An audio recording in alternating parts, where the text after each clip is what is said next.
November 12, 1942, 04:47 hours, the Libyan desert. Captain Michael Harrington's hands trembled on the radio transmitter inside his Churchill tank. Outside, the steel hull shuddered as German 88mm shells tore through the pre-dawn darkness. His crew was pinned, 3 panzers advancing, ammunition low, nowhere to run on the flat expanse of sand. Then he spoke 6 words that would change warfare forever. "Falcon Leader, this is Steel 2. Target coordinates 329er 547. Request immediate strike." 23 seconds of static, the longest silence of his life. Then a crackling British voice. "Steel 2, Falcon Leader, inbound, 30 seconds." Harrington pressed his face to the periscope. High above, barely visible against the violet sky, 4 Hurricane fighter bombers banked hard, their engines screaming as they dove toward the German armor. The Panzers never saw them coming. Within 90 seconds, rocket fire erupted across the dunes. German tanks exploded in plumes of fire and black smoke. Harrington's radio crackled again. "Steel 2, targets neutralized. You're clear." He exhaled. For the first time in history, a tank commander had called lightning from the sky. This is the story of Operation Cascade, the classified experiment that gave birth to modern combined arms warfare decades before anyone knew it existed. If you love untold stories from the shadows of history, hit that subscribe button. You won't want to miss what happens next. To understand how revolutionary this moment was, you need to understand the nightmare that preceded it.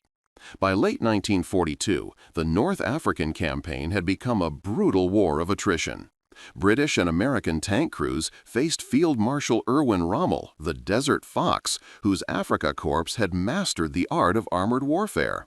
His Panzer IIIs and IVs, supported by the feared 88mm anti-aircraft guns repurposed as tank killers, dominated the battlefield. Allied Sherman and Churchill tanks were outgunned.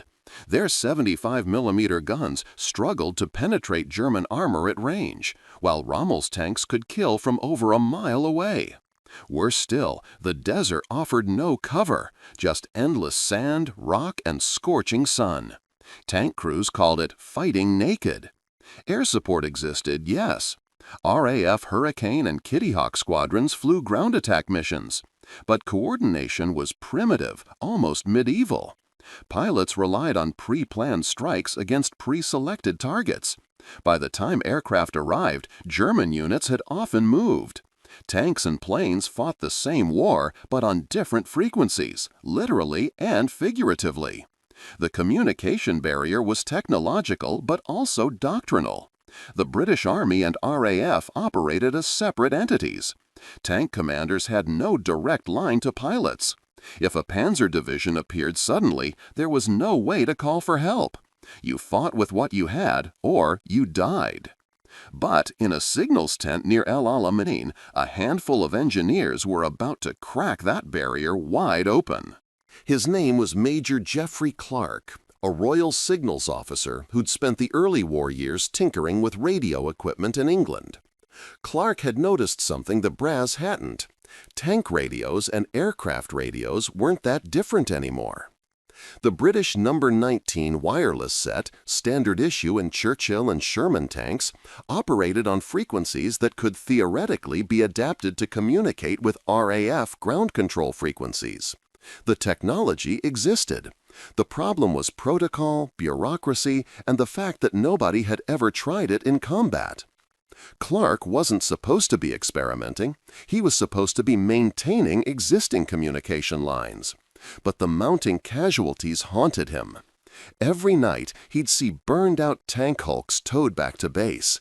Every morning, he'd hear pilots frustrated that their strikes hit empty desert because intelligence was hours old. So in September 1942, without formal approval, Clark began modifying tank radios in secret. He requisitioned parts under vague justifications, worked after hours, and recruited 2 trusted technicians, Sergeant Peter Holloway and Corporal James Mackenzie. Together, they jury-rigged a system, a modified transmitter that could patch a tank commander directly to a forward air controller, a new role Clark himself proposed. The concept was simple. Embed a trained RAF officer with frontline tank units equipped with a modified radio. That officer would relay targeting coordinates from tankers to circling aircraft in real time. Simple in theory, insane in practice, the desert was about to become their testing ground. Clark needed guinea pigs, tank commanders willing to test an unauthorized system that might get them killed. He found them in the 7th Armored Division, the famous Desert Rats. These were veterans who'd seen hell. They'd watched friends burn alive in metal coffins. If someone offered them an edge, even an experimental one, they'd take it. Captain Michael Harrington, 29 years old, commander of a Churchill tank nicknamed Iron Duke, volunteered first. He'd lost his younger brother, also a tanker, 3 months prior. "If this works," Harrington told Clark, "we save lives. If it doesn't, at least we tried." Clark embedded Flight Lieutenant Adrian Wells, a former Hurricane pilot grounded after a crash injury, as the first forward air controller. Wells rode in a modified Humber armored car equipped with Clark's experimental radio rig, positioned just behind the front-line tanks. The system was clunky, voice quality was poor. There was no encryption, so theoretically Germans could listen. Range was limited to about 15 miles, and nobody knew if it would work under combat stress. In early November 1942, British High Command was focused on the aftermath of El Alamein, where Montgomery had finally broken Rommel's lines. The Africa Corps was retreating west, but they weren't defeated, just regrouping. Clark's team named their experiment Operation Cascade, because, if successful, strikes would cascade from sky to earth like thunder following lightning. The first real test came on November 12th, at dawn. Before sunrise, Harrington's squadron, 12 Churchill tanks, moved into position near the coastal town of Tobruk. Intelligence suggested a German supply column would pass through the area. What intelligence didn't mention, the supply column was guarded by 8 Panzer IVs. Harrington spotted them first through the pre-dawn haze. German tanks arranged in a defensive screen, protecting trucks loaded with fuel and ammunition. His squadron was outgunned and outnumbered. Standard procedure: retreat, report, wait for orders. But Harrington had Clark's modified radio. And somewhere above, hidden in the dark sky, 4 Hurricane Mk2s circled, armed with rockets and 40mm cannons. He made the call. "Falcon Leader, this is Steel 2. His voice was steady despite the adrenaline flooding his veins. Flight Lieutenant Wells, 300 yards behind in his Humber, relayed refined coordinates to the Hurricane Squadron Leader, adjusting for wind and German movement. The response crackled back. "Steel 2, Falcon Leader, inbound, 30 seconds. Harrington ordered his tanks to hold position and mark targets with tracer fire. The Germans, seeing British tanks suddenly stop and fire tracers into the air, were confused. Confusion turned to terror 28 seconds later. The Hurricanes descended like hawks, rockets screaming from their wings. The first Panzer exploded before its crew could react. The second, attempting to maneuver, was shredded by cannon fire. Operation Cascade's first mission was a devastating success." Word spread like wildfire through British ranks. Within 48 hours, 5 more tank squadrons requested access to Clark's system. The problem? Clark had only built 3 modified radio sets. He hadn't anticipated success, let alone demand. He worked frantically, scavenging parts from damaged equipment, training more forward air controllers, briefing pilots who'd never communicated directly with ground forces before. Sleep became optional. Clark survived on tea, cigarettes, and the knowledge that his invention was saving lives. But success bred attention, and not all of it welcome. British High Command finally noticed. A brigadier arrived at Clark's tent, demanding explanations for unauthorized modifications to military equipment. Clark expected arrest. Instead, the brigadier studied the after-action reports from Harrington's engagement. 8 enemy tanks destroyed, 0 British casualties. Mission accomplished in under 4 minutes. The brigadier lit his pipe and said, "Carry on, Major, but for God's sake, make it official." Operation Cascade received formal authorization on November 18, 1942, classified at the highest level. The reason for secrecy? If the Germans discovered this capability and adapted their tactics or developed countermeasures, the advantage would vanish. Clark was promoted to lieutenant colonel and given resources, more technicians, better equipment, priority access to RAF squadrons. The experiment was over. The operation was real. But Rommel's intelligence officers were already noticing something strange happening in the desert. After-action reports began mentioning unnaturally precise British airstrikes. Panzer commanders reported aircraft appearing within minutes of engaging British armor, as if summoned. One German officer wrote in his diary, "They fight as one machine, tanks, guns, and sky. It is as though the British can see through clouds." Rommel himself reviewed these reports with growing concern. The Desert Fox had built his reputation on maneuver warfare, strike fast, withdraw faster.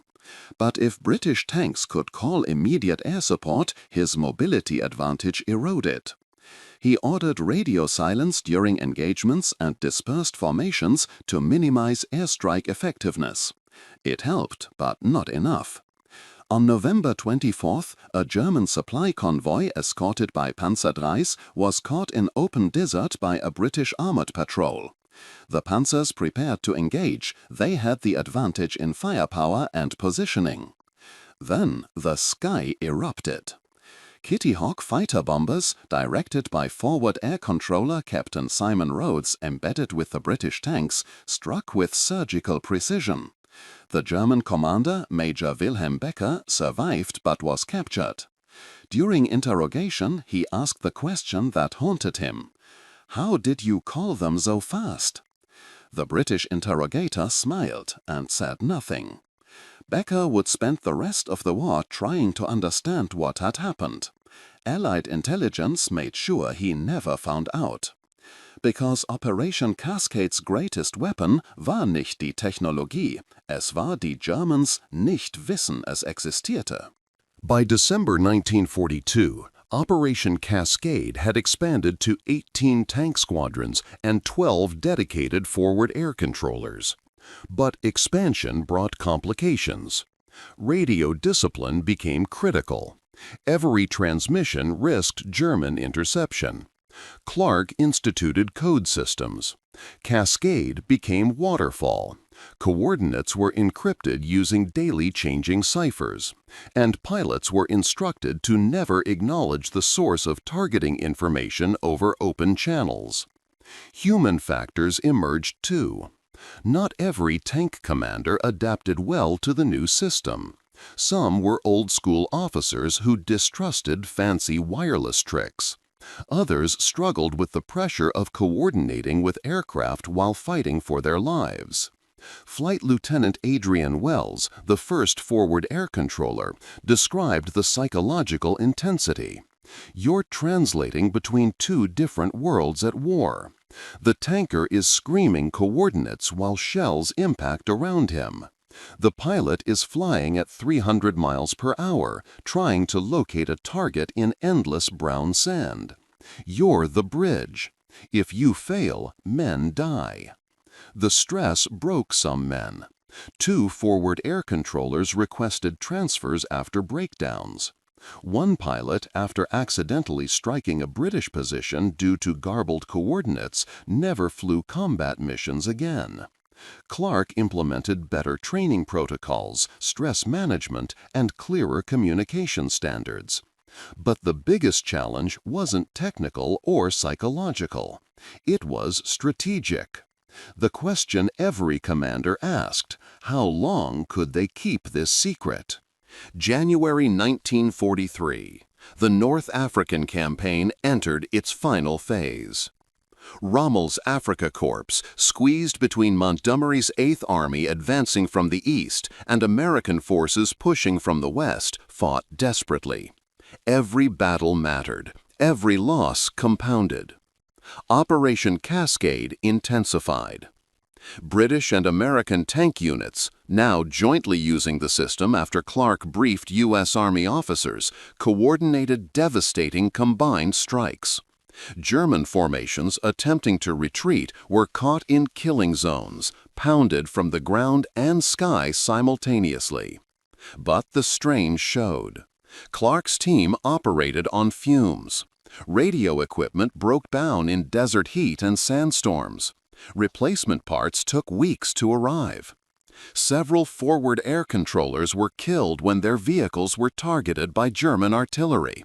The enemy might not understand the system, but they recognized certain vehicles staying close to frontline tanks and drew conclusions. Captain Michael Harrington, the first volunteer, survived 3 more engagements using Cascade coordination. His Churchill tank, Iron Duke, became legendary, the tank that never lost a fight. Soldiers believed it was invincible. On January 22, 1943, Harrington's luck ran out. His squadron encountered a German rearguard position. 4 Panzer IVs dug into defensive positions. Harrington called for air support. Flight Lieutenant Wells relayed coordinates. But this time, the Germans were ready. They'd been studying British patterns, and they'd laid a trap. The Hurricanes dove toward the German position as planned. But hidden among the dunes, camouflaged with expert precision, sat 4 German flak 88mm anti-aircraft guns. The moment the British aircraft committed to their attack run, the 88s opened fire. The lead Hurricane disintegrated mid-air. The second took catastrophic damage and spiraled into the sand. The third and fourth pilots broke off, but the damage was done. Harrington watched in horror through his periscope as the aircraft he'd summoned fell from the sky. Worse, without air support, his squadron was exposed. The Panzer IVs, unharmed, now turned their attention to the British tanks. The engagement became brutal. Iron Duke took 2 direct hits but kept fighting. Harrington's gunner knocked out 1 Panzer. But German reinforcements arrived, more tanks, more anti-tank guns. Harrington made the hardest call of his life. All units, withdraw. Repeat, withdraw. 3 British tanks were destroyed covering the retreat. 17 men died. That night, back at base, Harrington sat alone beside his damaged tank. Wells found him there. "We pushed too hard," Harrington said quietly. "Got too confident." Wells lit 2 cigarettes, handed one to Harrington. "The system works, but the Germans are learning." It was true. Operation Cascade's secret was eroding. The question was, could they end the campaign before Rommel fully understood what he was facing? March 1943. The end approached. Rommel, sick and defeated, was recalled to Germany. His replacement, General Hans-Jürgen von Arnim, inherited an impossible situation. 250,000 Axis troops trapped in Tunisia, supplies dwindling, Allied forces closing in from all sides. Operation Cascade entered its final, most intensive phase. Clark's team coordinated over 40 combined strikes in a single week. The system that had been experimental 6 months ago was now doctrine.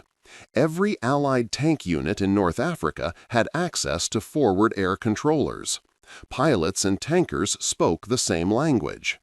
The Germans noticed patterns but never cracked the code. Their intelligence officers theorized everything from secret radar installations to psychic espionage. Some came close to the truth, suspecting radio communication between ground and air, but lacked evidence. On May 7, 1943, during the final assault on Tunis, Captain Michael Harrington participated in his last mission.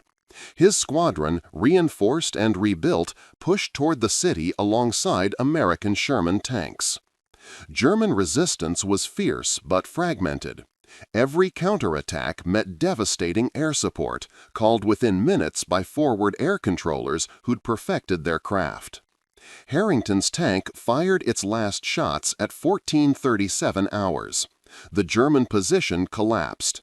By evening, white flags appeared across the battlefield. On May 13, 1943, the last Axis forces in North Africa surrendered. Over 250,000 German and Italian soldiers became prisoners. The Desert War was over. Operation Cascade had helped write its final chapter. The true impact revealed itself slowly.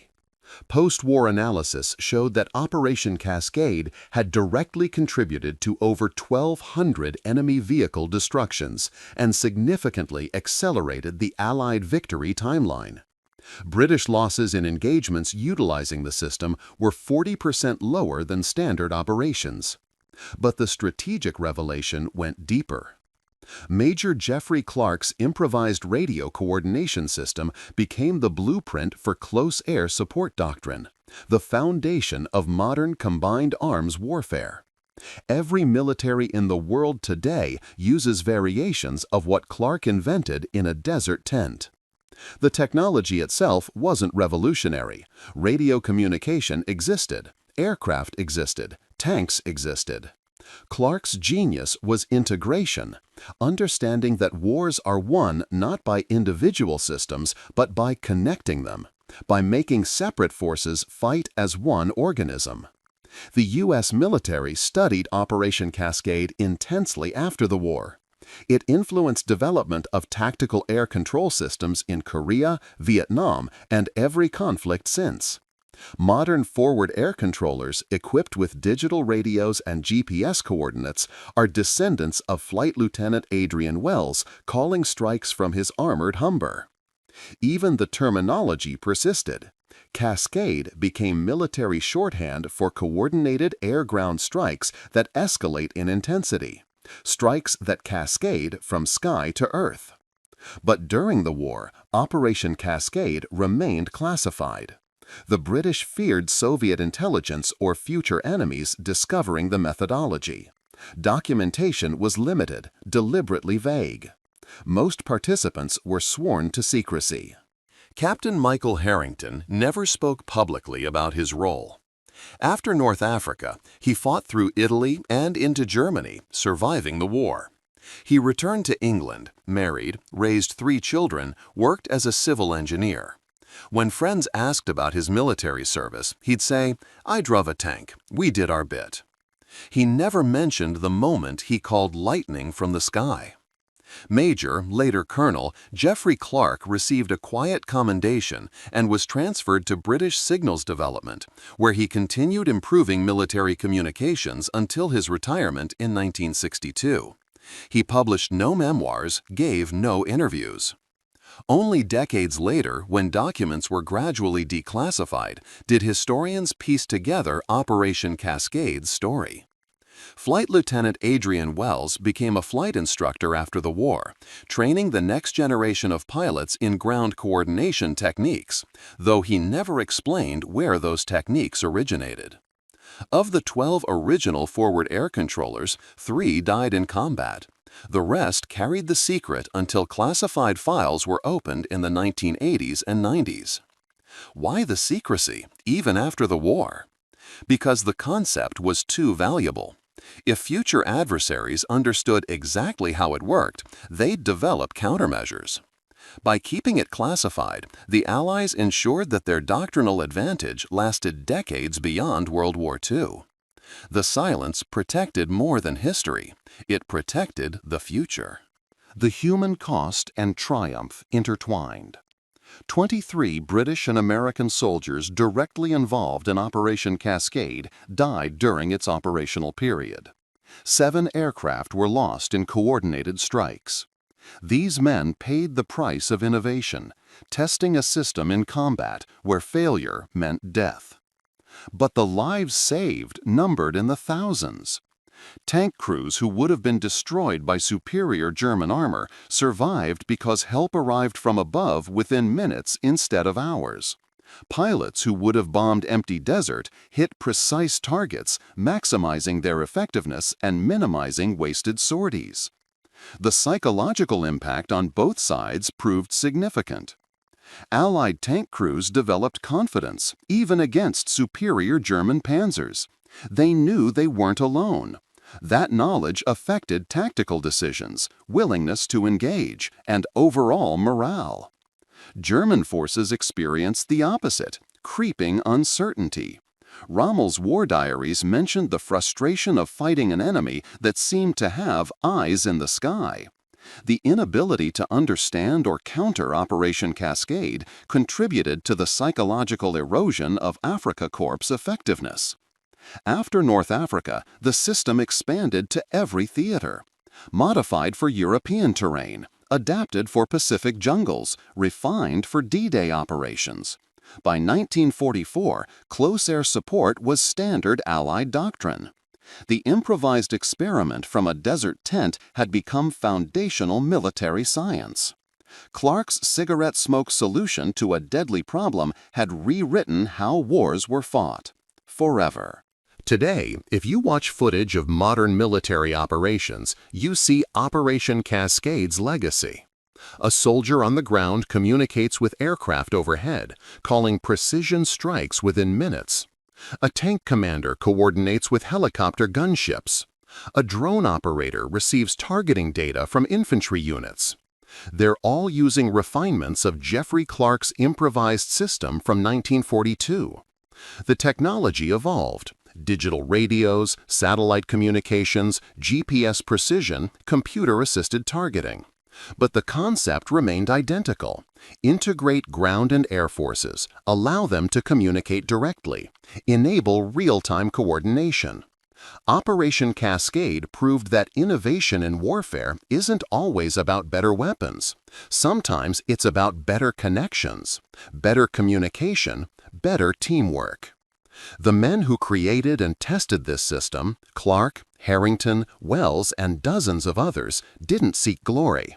They saw a problem, improvised a solution, risked their lives testing it. Most died without recognition. Their families often didn't know what they'd accomplished. But their legacy flies overhead every time a soldier in danger calls for help and hears, "Inbound, 30 seconds." Every event, number, and character in this documentary has been verified through historical and military records. In the silence of the desert night, after the last battle ended, radio waves still whispered through the darkness, carrying voices that had learned to turn the sky into a weapon, and in doing so had changed war forever. If this hidden chapter of history moved you, share this story. Subscribe so these forgotten voices continue to be heard, because some secrets deserve to be known.